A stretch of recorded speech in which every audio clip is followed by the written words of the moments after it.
quite small. Thank you, Marek, for that very wonderful introduction of me. You have basically set me up for failure because the expectation is now so high that I just have to up my game and do the best I can to inspire everyone. I will do my best. But let me start off by telling you a folk story that my mother used to tell me when I was a small kid back in Pakistan. It starts like this. There is a boy frog and there is a girl frog. They both live together in a small well. They are the happiest frog couple in the whole frog world. They wake up in the morning, they have their breakfast, they talk with each other. Then they swim a bit in the water, go to the other side of the well, enjoy their evening there. And so like that, all their days go. And their world is beautiful. They're happy. They're excited. But then one day, tragically, the boy frog dies. And the girl frog is devastated. That well that seemed so full of life and so big and full of possibilities now felt more like a jail. And she felt depressed. It lasted for a while, until one day she decided to climb out of that well. And when she went out, it turned out that that well was actually next to a very big river with hundreds and thousands of other frog communities just next to her. And she found so many other people, interesting frogs, that she could talk to. And her world was not as small as it was in that well. Now, when I was a small kid, this story didn't make much sense to me. To be honest, I was not very surprised or even attached to this story. But now I have lived a little, I have experienced life a little, and this story came back to me, and I realized the significance of that story.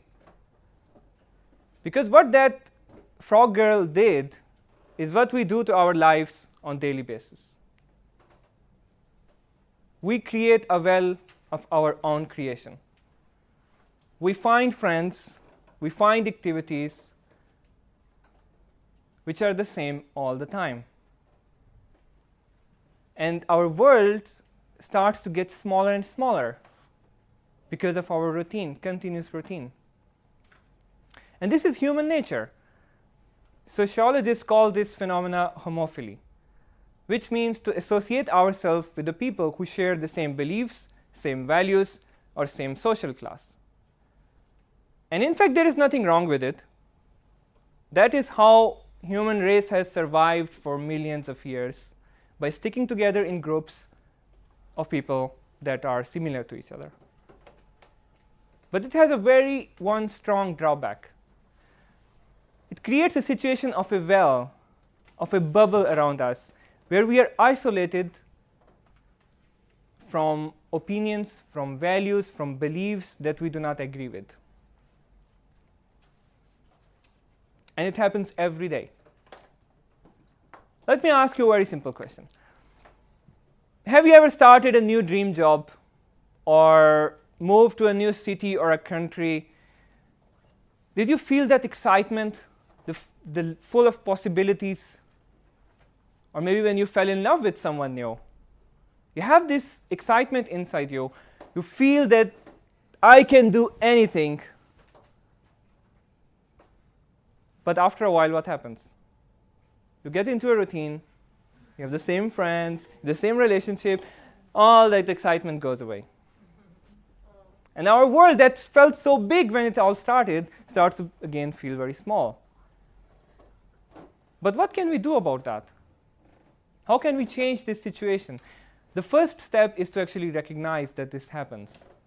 And this is normal. The second thing, and the most important one, is to consciously try to expand your world every day as much as possible. And I would like to give you some examples from my recent life, how I approach this problem and how I try to solve it. So as Marek mentioned, I moved to WrocLove about 5 years ago. And the first year was so full of possibilities. I was so excited. My world was big. I tried to learn salsa. Yes. I tried to learn violin.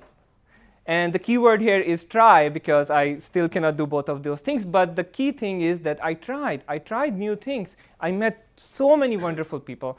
I must have traveled at least 10 countries in that 1 year alone in Europe. But what happened after that? I made very amazing friends. I had a cool job. And I started to get into a routine. So I was spending all my time with the same friends, doing the same things, week in and week out, which was fine. I was happy. It was perfect. And then about 2 years ago, in a matter of few months, more than half of my very close friends, they moved out of the city for different reasons. And that was the moment I realized that my world has become small, because I had so much free time and I had no one to spend it with. The amount of possibilities that I experienced before, I couldn't see anymore. And I love this city. I wanted to stay here. But when I saw so many people moving out, so many people that are close to my heart moving out of the city, I thought to myself, maybe it is also time for me to move out. Without any logical reason, except that I wanted my world to get bigger. I wanted to feel that excitement one more time that you get when you do something new. Just because of that, I wanted to change the city. But fortunately, I instead stumbled into a Toastmasters club, actually this club, and that solved my problem. Because I did meet a lot of wonderful people here, and I did make new friends, and I definitely started to try new things like public speaking. And guess what? It turns out to be my passion. So since then, I'm just talking and talking and talking. So I'm doing a lot of public speaking. And it is new. True story, yes? It is new. And my world that started to feel a bit smaller was not small anymore. I could do so many new things. I could talk about whatever I wanted. I could talk with interesting people and listen to their stories. But you know what? I'm pretty sure that all those Toastmasters that have been here for a while must have experienced this as well. You kind of get used to the stage. Like I got used to this stage because I have spoken I don't know how many times in this specific room. And I feel comfortable. Actually, I don't feel that I'm talking to an unknown audience. I feel like I'm talking to my friends. So that's not really public speaking. I remember the first time I came on this stage and gave my icebreaker, I was so nervous. I was so stressed. But now I don't feel that stress anymore. And I realized it a few months back, and I thought this is time to change something. No, Alex, I'm not going anywhere. Don't worry. Sorry to disappoint you guys. I'm still here. But what I did other than this, apart from speaking routinely in our club that I do, I decided to speak in other clubs. So I spoke in 6 different cities in past 5-6 months. But not only that, some people said that then, why don't you go and try stand-up comedy? So I said, okay. There is this open mic, and I went there. And considering my sense of humor, it's not very good. But I did anyway. I went there on stage, and I did try to do that stand-up comedy. Not 1, not 2 times, but 3 times. And every time, I felt stressed. But you know what comes with stress? That adrenaline rush that you feel only the first time you come on stage. And I felt that again, not only when I was doing that stand-up comedy, but also when I visited other Toastmasters club. Because the audience, I didn't know. They were new faces. They were new people. And for me, that was a new experience one more time. And I intend to continue that for as long as I can, because that makes my world bigger now. And to bring that experience back to our club makes this club's world bigger as well. And that's what I would like to do. The second example is a bit different. It's a bit different type of example. This is about last year. Some of you know that I follow politics. I'm very passionate about it. And last year, there were US elections, presidential elections. And I followed everything. From really, really early January all the way to November, I followed everything. I saw the debates. I followed all the candidates. And you know what? I was 110% sure that Hillary Clinton would win. Like, completely sure. I could just never imagine a world where Donald Trump would win. Guess what? I woke up in November after the election day, and I checked at 6 a.m. I woke up 6 a.m. in the morning specifically to check the result. And I was in my bed, and I opened that smartphone, and I started to read the news. And it said that Donald Trump is winning state after state after state. And I was like, how is it possible? I met with my friend the same day. We went for breakfast. And for 1 hour that we were there in that cafe, I just kept saying to her, how is it possible? How could he win? I cannot believe it. This is impossible. How could he win? All the polls said he will not win. Why would people vote for him? And I couldn't understand that. This was a very strange event for me. And it was not just me. I have many other friends that I routinely discuss politics with, and a lot of them completely agreed with me that Hillary Clinton would win. So they were as surprised as I was, and we couldn't figure it out. So I thought, how can I understand this phenomena? I consciously tried to find people who voted for Trump. And you know what? It's not that hard to find. To be honest, I found here in our club an American. He used to visit us at that time, and he told me that he voted for Trump. So I talked with him. I asked him, what made him vote for Trump? And he explained me his views, his reasoning behind voting. And I understood. It made sense. He was not crazy. He was a very intelligent, smart guy just like us.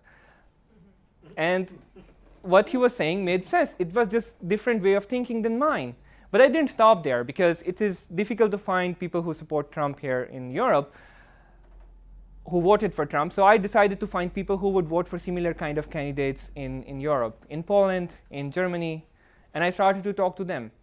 What is your reason? Why would you vote for those candidates? Because I do not understand. And when I asked them this question honestly, they gave me honest answers. They told me their reasoning.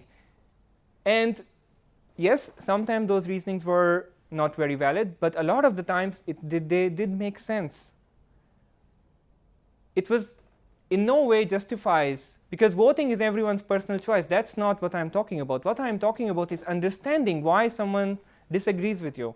I do not agree with that vote still, but at least I do understand why those people would vote for such kind of candidates. So my world that had felt so small after that election in USA, when I couldn't understand what was going on, I had made it bigger by actually talking to those people that I disagree with. And that is what we should be trying on an everyday basis as well. We consciously or unconsciously, on a daily basis, move to the familiar. We create a bubble around ourselves of the people with the same opinions, who think like us, who do things like us, who do the same jobs, who like the same activities. And that creates a barrier between us and those that think differently than us. And that is a problem. This is a problem and a root cause of a lot of problems in the world today. And we can solve it if we consciously keep in mind that by doing this, we are making our world small. We are hurting ourselves. And consciously trying to make it bigger. So if I would have one advice for you, what you can do to not let your worlds get small, it would be simply to say yes to new things. Say yes to new opportunities. For a change, go across the aisle and talk to those people that actually you disagree with, and try to understand why they have those opinions. And if you make these things your habits, your world will become infinitely bigger.